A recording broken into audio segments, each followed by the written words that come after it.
So good day mga boss, welcome na naman po sa ating panibagong video. So sa video natin ngayon mga boss ay tuturo ko sa inyo yung diagram mga boss para sa reversible passing na MDL mga boss. So ito ay ang function niya mga boss ay magpapassing siya kahit na nakailaw yung ating high, magpapass yung ating low, nakailaw yung ating low, magpapassing yung ating high mga boss. So kahit nakapatay yung ating mini driving light o ating MDL ay magpapassing pa rin siya. So yan yung reversible passing light mga boss na legit na talagang iilaw kahit nakapatay yung isang o kahit nakabukas yung ating isang ilaw mga boss. So yan, simulan natin. So para sa diagram natin mga boss, MDL with reversible passing light ay kailangan natin ng tatlong relay mga boss.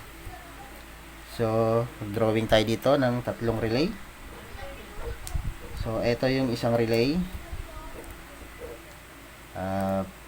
Pangalawang relay at yung pangatlong relay mga boss. So, yan ay relay 1. Ay, hindi makita. Relay 1. Relay 2 at relay 3. So ayan. So etong relay natin mga boss, meron siyang number 30. So yung relay 1 at relay 2 mga boss ay pagkukonikin natin yung dalawang number 30 ng relay 1 at relay 2. So yan ay ipupunta natin sa positive ng battery. So, ito yung ating battery. So, nandyan yung positive terminal mga boss.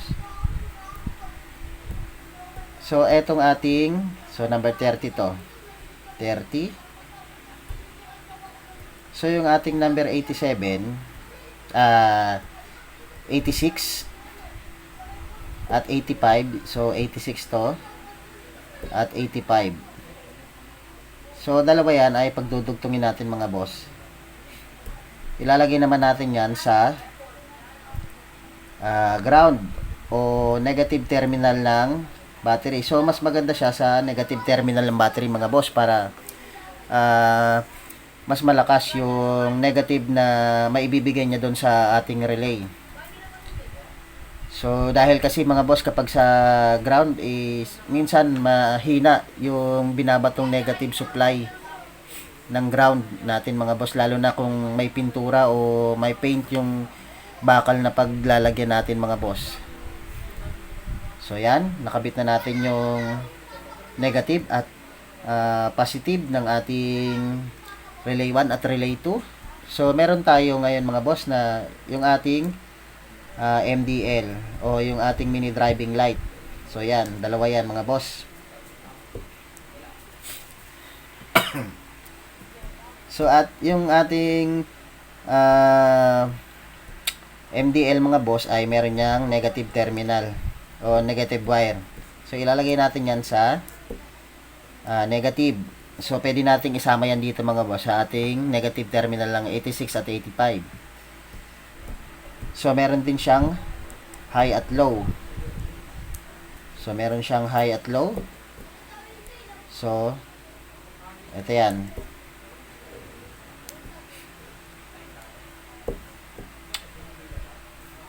So dito mga boss, meron na tayong high at low. So ito, gawin natin tong high. Ito ay low. So sa ating relay 1 mga boss, meron tayong gagamiting domino switch mga boss. Domino yung gagawin natin dito. So, yung domino, meron siyang bilog sa gitna. Yung para sa high at para sa low. So, itong bilog na to mga boss, meron niyang wire. So, yung wire na yan ay para sa supply. So, ilalagay natin sa ACC wire yan mga boss o sa accessories wire. So, dahil dito, yung unang wire natin mga boss, ng MDL natin, ay naka-designate para sa low. So, yung ating relay 1 ay gagawin nating low. So, ito yan. So, yung number 85 naman. Dahil yung 86, gawin nating negative. So, 85 naman to mga boss.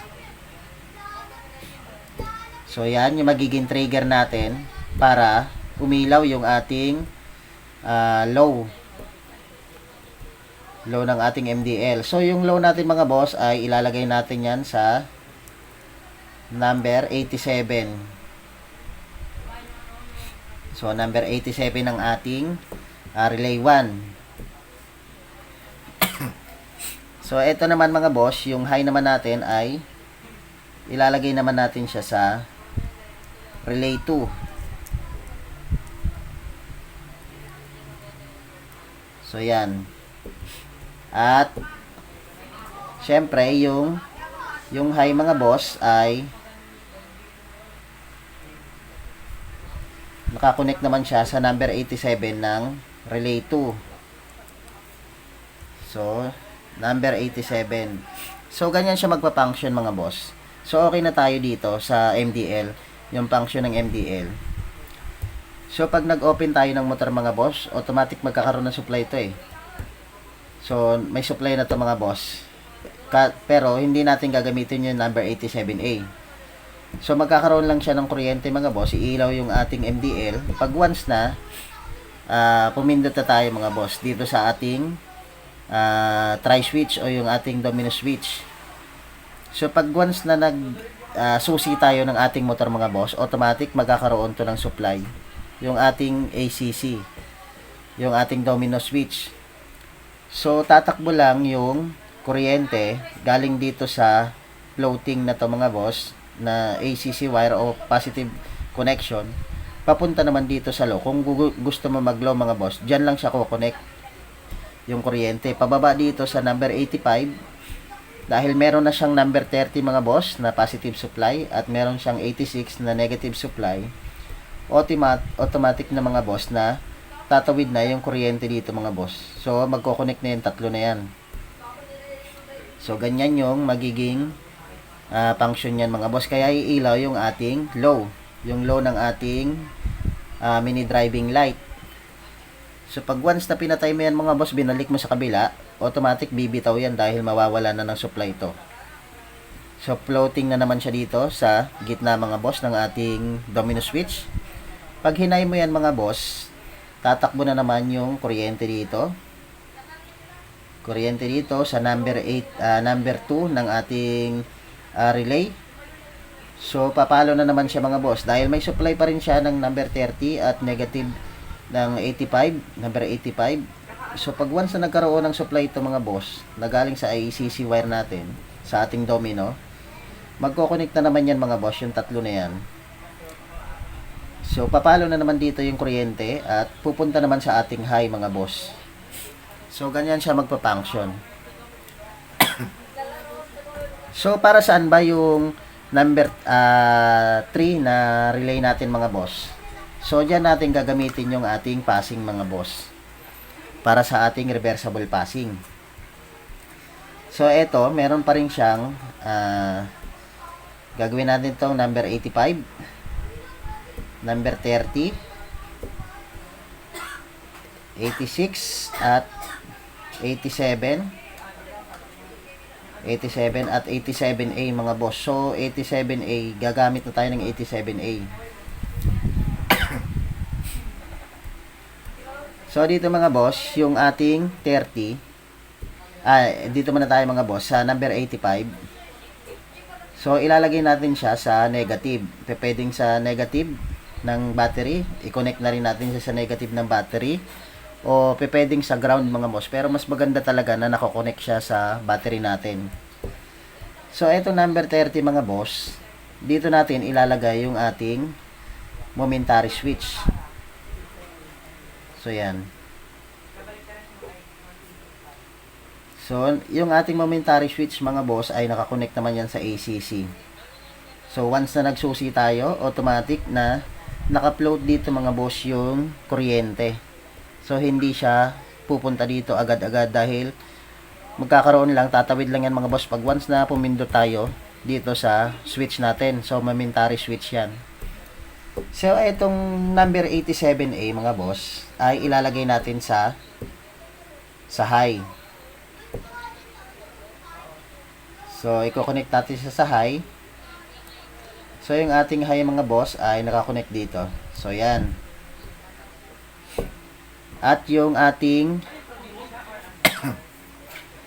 87 mga boss ay kukonek naman natin siya sa low ng ating mini driving light. So yan. So ganyan siya mga boss. At yung ating number 86 mga boss ay i-connect naman natin sa high mga boss. So sa high natin siya ilalagay. Dahil yung number 87 natin ay nakakonect sa low. So itong 86 ay ilalagay natin sa high mga boss. So yan. So ganito magpa-function yan mga boss. So pag once na nag-low tayo, so iilaw yung ating low MDL mga boss. So yan, iilaw yung ating MDL na low.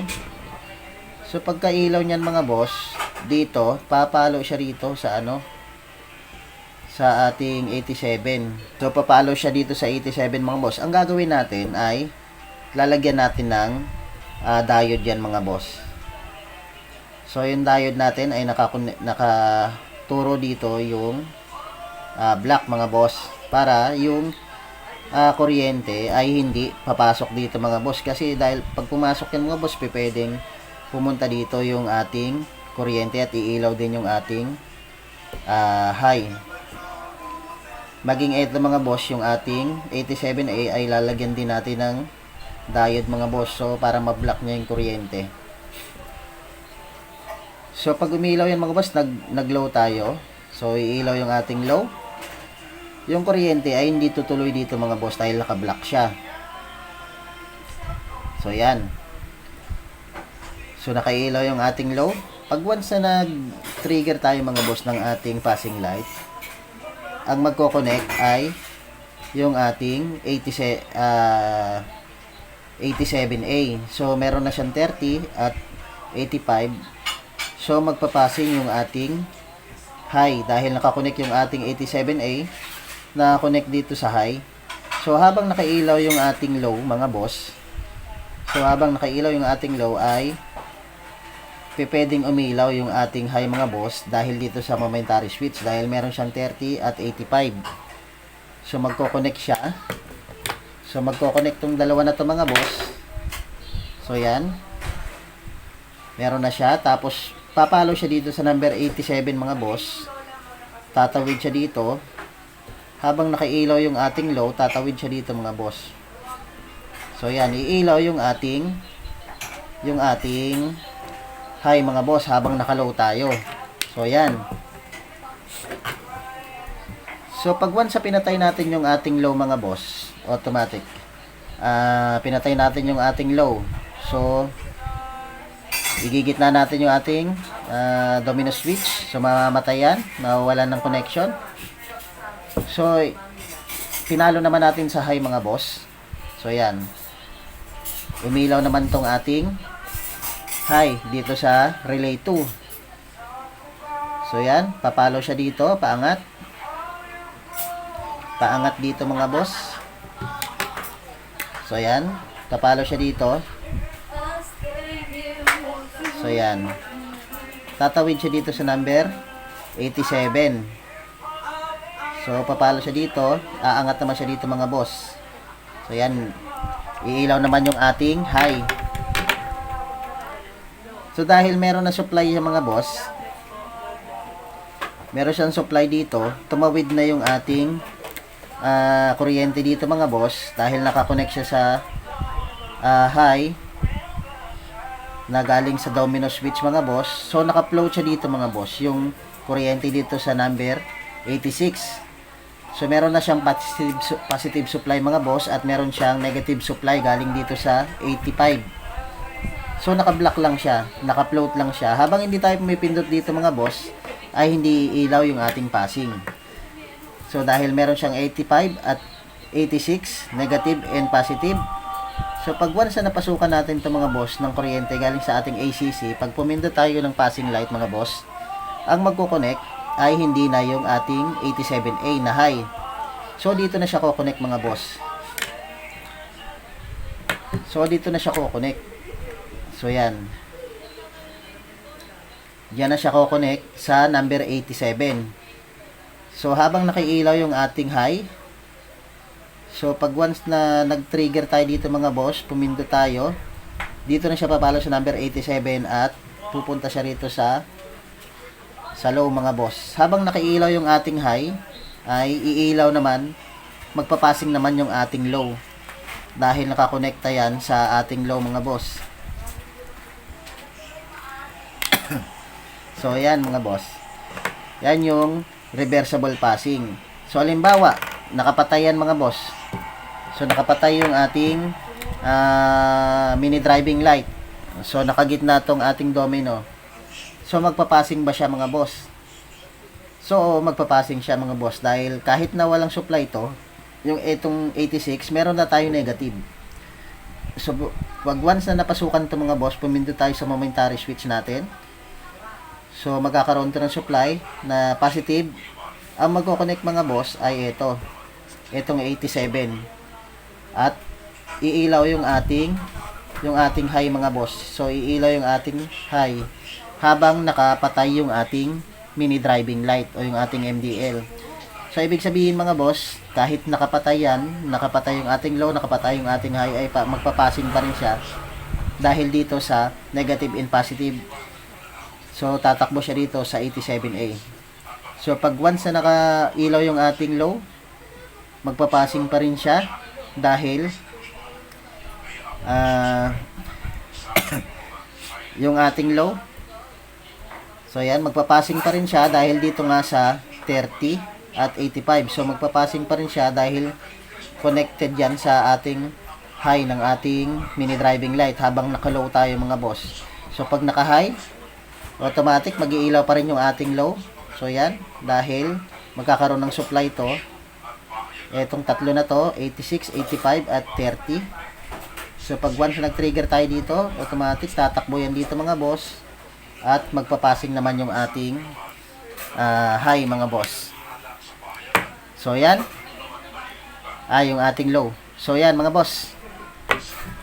Yan yung diagram ng ating reversible passing mga boss. So sana ay nasundan nyo yung ating diagram. At ingat po tayo sa pag-wiring mga boss para sa inyong mga mahal na motor. So yan, maraming salamat mga boss at God bless.